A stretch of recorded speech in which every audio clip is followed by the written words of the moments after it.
ગુજરાતના મોરબી જિલ્લામાં વાંકાનેર પાસે આવેલું એક એવું ધામ કે જ્યાં માં ખોડલના પરચા હજુ પણ જીવંત છે. તો ચાલો તમને માં ખોડિયાર માતાજીના દર્શન કરાવું.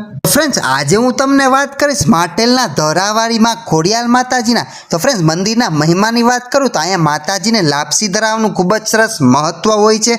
અને બીજી એક વિશેષ વાત કરું તો અહીંયા માતાજીની આરતી ખૂબ જ ચમત્કારી થાય છે.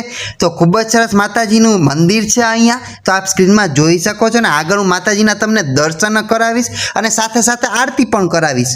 માતાજીના મંદિરની એક બીજી વિશેષ વાત કરું તો અહીંયા ખોડિયાર માતાજીના બહેન શ્રી આવડમાં, હોલબાઈમાં અને બીજબાઈમાં અને સાથે સાથે ખોડિયારમાં ખૂબ જ સરસ અલૌકિક દર્શન આપે છે અને અહીંયા બિરાજમાન છે.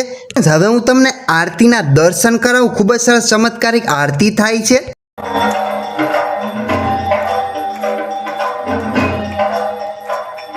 માતાજીની ચમત્કારિક આરતી પછી હવે માતાજીના ખૂબ જ સરસ ચમત્કારિક દર્શન કરી લ્યો અને મનની જે કાંઈ મનોકામના હોય છે તો આ મંદિરે માતાજીને એક માથું નમાવાથી બધી મનોકામના પૂરી કરે છે માં ખોડિયાર માતાજી. તો આપ માતાજીના અલૌકિક દર્શન કરી લ્યો. આ મંદિરનો હજી એક વિશેષ મહિમા એ છે કે અહીંયા ખૂબ જ સરસ એક પૌરાણિક મંદિર તો છે, સાથે સાથે એક વરુખડીનું ઝાડ આવેલું છે ચમત્કારિક.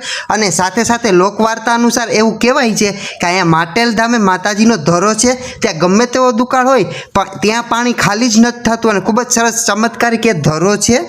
અને ફ્રેન્ડ્સ, એવું કહેવાય છે કે માટેલ ધરામાં માતાજીનું વાહન એટલે કે મગર, તો માતાજી મગર સ્વરૂપે ઘણા લોકોને દર્શન પર દીધા છે અને હાલ પણ ત્યાં મગર સ્વરૂપે ઘણીવાર દર્શન આપે છે માં ખોડિયાર માતાજી. ફ્રેન્ડ્સ, ચૈત્ર મહિનાની નવરાત્રિ એટલે કે ચૈત્ર મહિનાની નવરાત્રિ સાથે સાથે આઠમના અહીંયા ધજાનો ખૂબ જ સરસ દર્શન કરવાનો લાવો હોય છે અને મહિમા હોય છે. સાથે સાથે ચૈત્ર મહિનામાં અહીંયા હાલીને અમારા જામનગરથી ઘણા સંઘ જતા હોય છે પગપાળા અને માતાજી પાસે માનતા રાખે તો એ માનતા પૂરી કરવા માટે હાલીને જતા હોય છે અને ખૂબ જ સરસ માતાજી મનોકામના પૂરી કરે છે. તો ફ્રેન્ડ્સ, વિડીયો પસંદ આવે તો કોમેન્ટમાં જય ખોડિયારમાં લખવાનું ભૂલતા નહીં અને વધુમાં વધુ શેર કરજો અને માટેલમાં માતાજીના અલૌકિક દર્શન કરવાનો લાવો ચૂકતા નહીં. જય માં ખોડલ.